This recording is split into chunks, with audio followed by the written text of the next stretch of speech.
पानले घरबाट कहीँ निस्केर जानु पर्यो भने श्रीमतीलाई सोध्नै पर्छ। श्रीमती भनेको लक्ष्मी हो। राम्रो बुद्धि दिने, सल्लाह दिने, धर्म गर्ने, तुलसीको मोठमा जल चढाउने, एकादशीका दिन व्रत गर्ने, यस्तै पत्नी पाउनु भनेको त एउटा पुरुषको लागि, त्यो कुलको लागि पनि दुर्लभ हो। त्यो कुलको लागि दुर्लभ।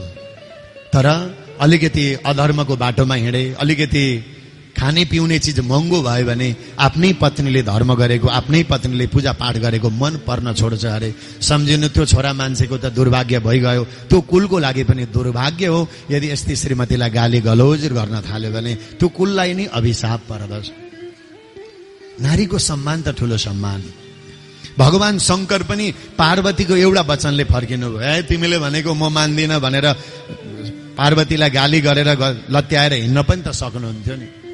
आजदेखि हाम्रा खलकलाई मैले भनेको छोरा मान्छेहरूले पत्नीले भनेको कहीँ जानुभन्दा